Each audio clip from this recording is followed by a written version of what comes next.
What villain was terrifying because they were right?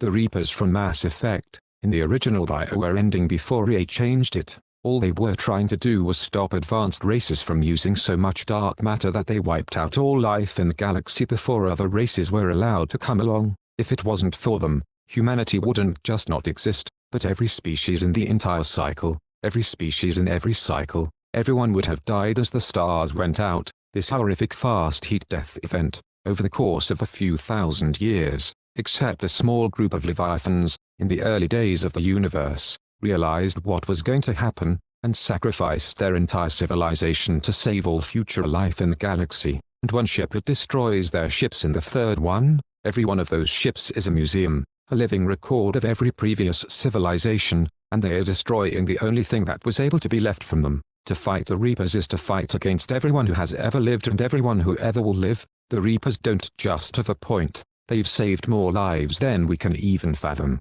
Their only flaw is that they were never able to find a solution that was better than wiping out civilization every few thousand years and preserving whatever they could find. This is hands down the best answer I've seen by far. Most people seem to have misunderstood the original question. Thank you for nailing it on the head. Nice try, Saron. I'm still picking the destroy ending. The sharks from Sharknado. Could you imagine you're just swimming around, minding your own business, then all of a sudden a tornado picks you up out of nowhere, drops you on land, and now you have to deal with Tara Reid. Yay, I would start biting people too. Snakes on a plane. The poor snakes are taken from their homes, antagonized and killed. Magneto is my favorite villain of all time. Every time his motives are brought to light I get that yeah, I kinda get it moment. One of the only good bits out of that god-awful excuse for a Phoenix movie, X3, was just Magneto giving side-eye to the young mutants asking for his tattoos. He just whips out the concentration camp number and stone cold no one is ever marking me again like that was a bad movie, but at least they got that attitude right. Another good one from that movie was Charles Xavier did more for mutants than you will ever know. My single greatest regret is that he had to die for our dream to live. He always did love Charles like a brother. Charles and Eric make my top 10 favorite characters easily. Their genuine care and respect for each other despite being often at odds makes them my favorite character pair in printed media. I can't imagine what my relationship would be like with my brother if we had conflicting beliefs and acted on them like that. Scar, he only wanted to be king because he was a second male lion in the pride, which means he is automatically not getting much food and also beaten into submission regularly if he wants to stay in the pride. Aside from that, he isn't allowed to mate at all, only the king gets that. Can we really blame him? Also, he tried to eat Zazu and got in trouble. He says it's natural, then Zazu says let's make him into a rug, and in freaking Hercules he was a rug. Scar wanted to bring equality to the poor hyenas who had to live in the Shadowlands where food was rare. He did do that in the second movie where he invited the hyenas to live in the rich lands. The second movie was actually about racism and class system that Kira and Kavu abolished. They opened the rich lands to the outcasts from the Shadowlands, which is nothing Mufasa ever did. None of you said the most terrifying one. Mojo Jojo from the Powerpuff Girls. He wanted to bring free energy and advanced technology to the people, and in one episode he actually did. He made the world an amazing place, and then the Powerpuff Girls ruined it all. I just read his backstory, pretty sad. The professor accidentally created him by spilling chemical X on him. He was a lab assistant at the time, but then after the Powerpuff Girls were created, the professor eventually neglected Mojo and left him to live out on the streets. I never even realized he had a backstory. That's really sad actually. There's a whole episode about it. The professor invites Mojo back into their life and is tricked by Mojo into giving him powers like the Powerpuff Girls. Then he turns on them and tries to take over the town. Can't leave me hanging like that. What happens? Did he take over the town? Yes, he takes over the town, enacts amazing policies, cures cancer, AIDS, global warming and creates world peace. The professor is jailed due to OSHA regulations and his daughter's creations will be sent to a government lab for testing, and they all live happily ever after. Red Queen Resident Evil, I have locked down this facility to prevent a world-ending virus. Please could you good guys pay attention and not blow holes in the doors. Except she didn't come out and say it from the beginning. I always hate it when characters say things like "you gotta trust me" or "now's not the time," since that's the only way for plot to move forward, to quote Ryan George, so the movie can happen. Explaining the issue would have been so easy, barely an inconvenience.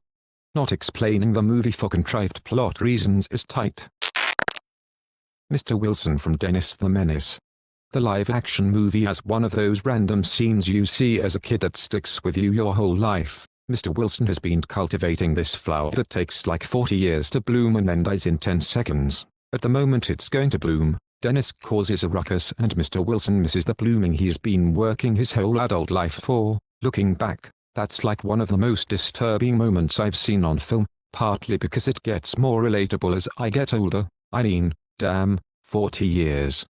As soon as you mentioned a live-action version, that's the scene that came to mind. I think it was so memorable because all the other shenanigans that happened, he yelled at Dennis, but this time he didn't. I had to rewatch the scene for the quote, but you took something from me that I can never get back. Something that means more to me than you ever will. I don't want to see you. I don't want to know you. Get out of my way. That's real. Those are the words of a heartbroken man. Man, I forgot about that scene. Walter Matthau was a terrific actor. I immediately read that in his voice. I was recently watching Dazed and Confused as an adult and found myself root for the guy that chases down the kids for smashing his mailbox. I was like, get those little bastards. Steve E. from Wizards of Waverly Place. Her entire goal was to stop families from giving up their magic to just one person in the family. Like, we're really supposed to be rooting against her. It just seemed super out of character for Alex to go against that plan. Edit. Thanks for all the upvotes. I got to experience seeing something I put on Reddit appear on my feed on TikTok for the first time. I was pretty young when the show was running, but I always confused by this. The only thing I can think of now is that when the family wizard is chosen, they become a full wizard. Before that, wizards only have part of their powers though, that doesn't seem to affect the characters really. Maybe the writers were thinking that with each generation, an individual's powers would get less and less, and eventually diminish into nothingness. But if this was the case, that was not explained at all. I was thinking exactly this. Why give up your powers when everyone can have them? Only one member of the family having wizard powers seems unsustainable for the wizarding world. I get it that it was not very nice of her to trap her brother, but she was 100% right. I really thought Alex would do it. I cannot understand how or why did Alex double-cross her. On a side note, I always thought it was a cruel system and that the Russo parents were also somewhat cruel for having 3 kids, knowing that 2 would eventually have to live the rest of their lives believing they weren't good enough or smart enough to carry their family's legacy. Or the fact they knew one child would be years behind the oldest, yet they have to compete at the same time. My husband explained that to me and I was like, whoa, that's some dark shit. Don't they even kill her? Like they freeze her but then she shatters? Yay, but she got fused together and sent to soul rehab or something. Ken from the Bee Movie. I too would go absolutely berserk if a talking bee stole my girlfriend and gaslit me into thinking I was crazy. Plus, dude was allergic. OFC, he wouldn't want to be around. Every time I hear the plot of this movie, I think it can't possibly be real. It gets crazier as you go on. Okay, so it's a movie about talking bees who have their own little society. Okay, that's cute. And then the main bee finds a human to become friends with. Still tracks. Then they start an interspecies romance even though she's married in a relationship with another human. What? And then they work together to sue the human race over honey theft. And they win. And then it turns into an environmental apocalypse. What? Also, the main bee appears to be male, but all worker bees are female. Male bees are essentially useless until it's time to mate with the queen to start a new hive. Then they die. Are you saying that the main bee's father shouldn't be alive at all? Wait until you find out what should have happened to Nemo's father. Hate to break it to you, but that's just the side plot. The main plot involves a bee suing all of humanity. Oh, and then the third act tackles the ecological and economic impacts of losing bees as pollinators, and that bee has to acquiesce and allow his fellow bees to remain indentured servants so as to save the world. Never mind that it's native bees, not honeybees, that are the essential pollinators. Yeah, that got pretty dark and complex for a kid's movie. I did enjoy the part when his buddy stings someone and is in the hospital, a human hospital. Sorry, sir, We can't admit you because we're out of beds. What about that bed? That bed? That's the bee's bed. It belongs to the bee. Count Dooku just straight up told Obi-Wan that the Sith control the Senate. I still love the fact that Dooku tells him this and Obi-Wan knew about the clone army being set up under the Jedi's noses and no one decided to investigate that possible connection until years into the Clone Wars. Unfortunately, that was like a day before Order 66. Unfortunately, Maul assumed Ahsoka would believe him at face value and switch up to kill Anakin. If he even told Ahsoka they had to save Anakin from Palpatine, with full intention of killing him, they would have stopped like 7 movies and spin-off shows from happening. No, the bad guys would just be Emperor Maul and Darth Citizen. True, but the time when he says it to her, it's already too little and too late anyway because it happens the same time as Rats. Dooku is a really nuanced character. Even though he was Sith, he never fully submitted to the dark side. He also recognized the Jedi had become ineffectual at solving problems and the Republic was bloated and corrupt. He was an idealist that wanted what was best for the galaxy, even if that meant joining the nemesis of his old order. Edit. Obviously this was his original motivation and intention before he truly became an evil tyrant. I'm not saying he's a good guy or this is somehow vindicating. It's just a classic case of someone having decent intentions and screwing it up with terrible execution. Arya's parents on Pretty Little Liars, they are villainized for not letting their high school daughter date a teacher? Like, why normalize that at all? I know why they attempted to normalize it. It was rhetorical and doesn't require an answer and was meant to display the disgust I have with the attempt. "Oh Daddy," cried the baby bear, "my porridge gone. It isn't fair." "Then go upstairs," the big bear said. "Your porridge is upon the bed, but as it's inside Mademoiselle, you'll have to eat her up as well." Roald Dahl's version in revolting rhymes. Gladys, she was absolutely right. You are a terrible person. We weren't even testing for that. LLOOUU. Probably one of my favorite moments in my gaming history, when you meet her in 2 and that pure disdain and hatred in her voice. "Oh, it's you. It's been a long time. How have you been?" "I've been really busy being dead, you know, after you murdered me." To be fair, she did try to kill me first. Okay, look, we both said a lot of things that you're going to regret. But I think we can put our differences behind us, for science, you monster. Murdered. The way her tone changes at that word is brilliant. I love that game so much. I play 2-player Portal with my brother and every time she insults one of the 2 of us I immediately remind him that she's trying to sow division between us and we shouldn't let her. Honestly, the fucking funniest thing about Portal 2 is kinda left unsaid. So the end of the multiplayer and you find all the frozen human test subjects. DLC starts and GLaDOS is like, "Oh, it's been 100,000 years and all the humans are still alive." Definitely, you pie up. Then you find out it's been a goddamn week and all the humans are dead. It's horrifying but so fucking funny that she tries to hide it. General Hummel from The Rock. "I will not give that order. I will not repeat that order. I cannot give that order. What the hell is wrong with you, man?" Such a great scene for both points there. That's up there with Crimson Tide when Gene Hackman and Denzel are giving orders over each other during the mutiny. This is a good one. Literal terrorist, but he got sympathy from pretty much every character in the movie, including those trying to stop him. Loyal leader, made concrete demands, and never actually intended on killing anyone, so not terrifying, but he had a point. And the money he wanted his ransom to come from was checks, notes, profits from illegal arms sales done by the Pentagon. The only mistake he made was bringing in Captains Fry and Arrow to bolster his manpower. They were no longer soldiers. The minute they took hostages they became mercenaries, and mercenaries get paid. They just wanted their fucking money. He wasn't even really a bad guy. He went out of his way to not kill innocents, even though he threatened to, and his mission was entirely noble. Also, Ed Harris is a 10/10 actor. "I'm not about to kill 80,000 innocent people. Do you think I'm out of my fucking mind? We bluffed. They called it. The mission's over." Such a good line. Never respected a villain more than at that moment. A less noble, but still relevant version of this happens in Die Hard, with a vengeance. They fail to disarm the bomb at the school but nothing happens. Grubber McLean, "I'm a soldier, not a monster." The Hamburglar was just trying to save children from childhood obesity. If Mayor McCheese and Officer Big Mac are anthropomorphic burger folk, That means Hamburglar is carrying a bag of severed heads. It's 7, but, for kids, what's in the bag?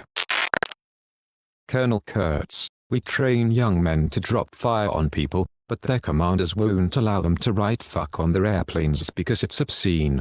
Apocalypse Now is one of those movies where depending upon when you watch it and what version you watch, your view of it can change. Edit, wow, this blew up. I don't know which version offhand is best. If I recall correctly, the pacing of the original is much better and more enjoyable. The Redux is good, but the pacing isn't as great, and I found it to be a darker watch in a way. I'd stick with the original and go from there.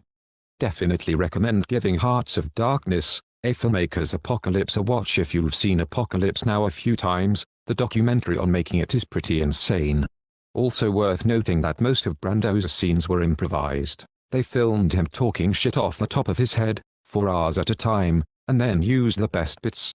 Most of his scenes were improvised because he didn't bother to learn his lines. Dude was supposed to show up thin, even emaciated, playing a character starving himself to death like Gandhi. They wanted Streetcar Brando. Instead he never took off the weight from Godfather, for the rest of his life, really. Didn't bother to read Heart of Darkness, didn't learn his lines, got them fed into an earwig by an assistant. This movie was the beginning of the end for Brando. I'm so surprised more people aren't recommending the book. It's the inspiration for the movie and isn't a very long read, but it's an incredible story.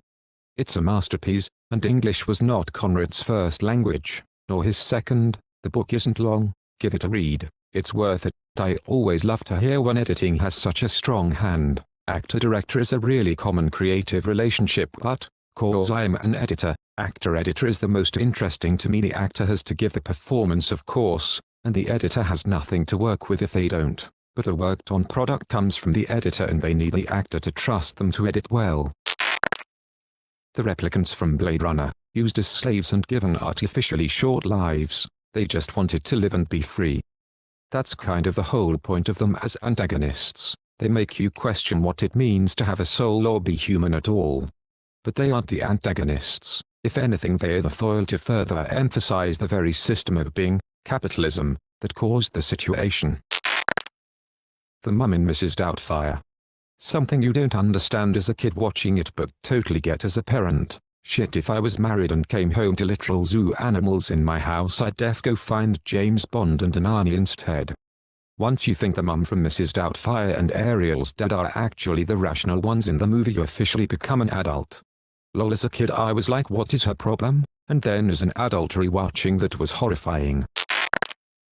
Maul, his last words before being captured by the Republic was, "You're all going to burn. You're all going to die. You don't know what you're doing." He tried to warn Ahsoka of Palpatine's ultimate plan, but she didn't listen. He even told her that Palpatine was planning on using her master. I mean, he connected the dots right there, but it was too late. Why didn't he tell her Palpatine was the Chancellor though? Sidious was the Chancellor, they knew his name was Sheev Palpating. Examine a part of the body by touch, especially for medical purposes. We need an illustration of Sheev palpating. If there was one thing Maul was not, it was a liar. Sure, he was manipulative, but he never outright lied. Sam Witwer, the best voice acting I've ever heard. Roy Batty, what was done to him and his kind was wrong and he had righteous anger. In the book, the story is very different. A lot of time is spent by Deckard contemplating what it meant to be human. At one point, he runs into a bladder that is a psychopath and after an argument demands that the Void Cup test be performed on him. Deckard finds out he is human, but he is a complete psychopath and is less human than the replicants. The story ends with Deckard killing all the replicants and getting high reward which he was using to buy a replacement animal for his wife. There is no righteous anger in the story. The opera singer replicant just gives up and lets them kill her. The final shootout with the last of the replicants is no more special or human than a pet control car shooting some dogs that went into hiding. The story is very depressing and no one is really angry, just resigned to fate and a system that is very inhumane. Which is why it's quintessential cyberpunk. Humanity, human-created systems, and the resultant inhumanity crash together, and there is no right answer anymore. There can't be, because the things which issue from humans are abhorrent to humans. We hate our reflection because it does things to us that we were certain we would never do to ourselves. We lose because we give over control to a system we create, and as we lose we become aware of side effects of that system which are recognizable to us as human. The question posed by cyberpunk is, what is humanity? At the beginning of the story we think we are questioning whether an artificial being can be human. By the middle we wonder if we can be human, and by the end we wonder if what we meant by human even applies to us. In my opinion, it doesn't, because what we mean by human is not about what we are, but what we know we should be. It's worth striving toward that even though we won't ever reach it, and that's as close to a meaning of life that dirty things like us could do. We are not clean and could never reach a clean goal, but maybe we will make something clean one day, which will do what we can't. We will never do that if we don't accept the momentary triumph of dirty success at dirty goals like the dirty things we are. So, dirty goals it is. Maybe all of us with our individually ragged edges can somehow fit together, the way that two pieces of broken pottery almost seem to reform if you hold them right, and compose that cosmic whole which none of us can obtain but each of us knows we are trying to be part of. Anyway, read Hyperion. Reminds me of Hogfather. Humans have to start off believing the little lies, so that they can believe the big ones. Truth, justice, mercy, things like that. To be where the falling angel meets the rising ape, or something like that. I hope you guys enjoyed the video. Subscribe for more content like this. Also, make sure to like, comment and share the video. Peace out.